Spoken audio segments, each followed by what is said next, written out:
Hi lovelies, thank you again and welcome to Abinasia's Recipes. In today's video, I'm sharing with you how to mix, ferment and store your corn meal, the corn dough that you use for banku and kenke, and your corn porridge. Let's get right into it.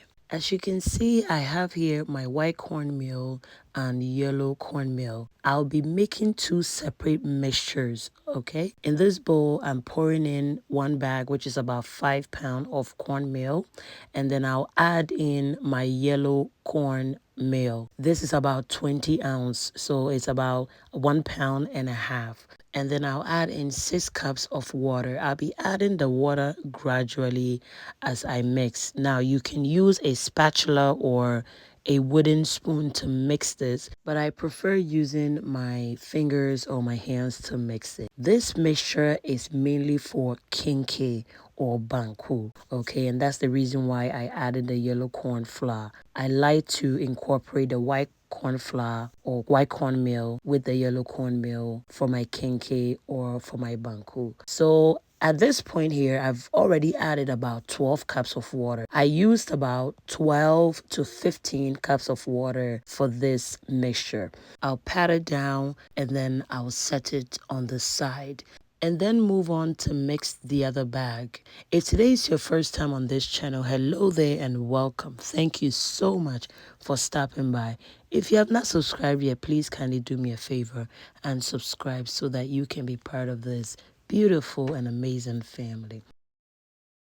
I've gone ahead to pour the other 5-pound bag of cornmeal and I've added 6 cups of water and then I'll mix. Now this mixture is usually used for corn porridges and also for banku, okay? So we'll be mixing this to my preferred texture. So at first I added 6 cups of water and I've added another 3 cups of water, and this is the consistency that I'm going for. So I'll pat it down as well. It is perfect. Now at this point we'll be covering both of the mixture with cellophane wrap or saran wrap, and you want to make sure that the saran wrap is touching the top of the patted corn dough. We'll be fermenting this for 5 days, okay? That is the minimum, I would say. You can ferment it for 3 days, but I prefer fermenting it for 5 days.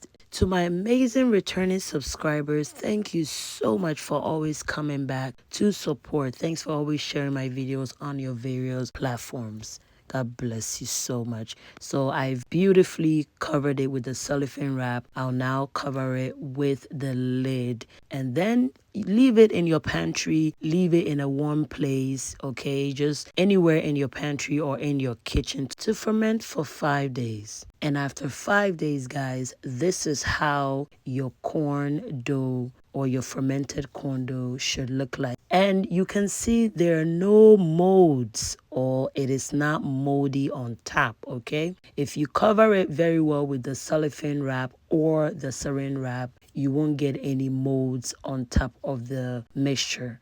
Okay, so this is for my kenke or for my banku.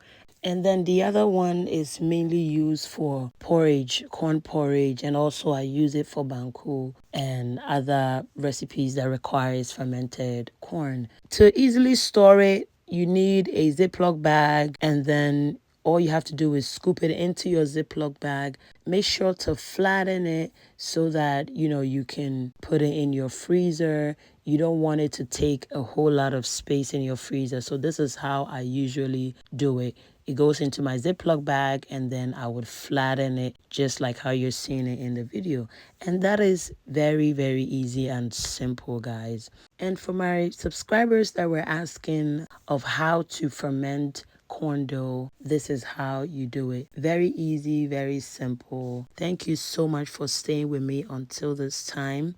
Please kindly follow me on all social media platforms, on Instagram, Facebook, here on YouTube Shorts, okay? God bless you and please stay safe. Bye, guys.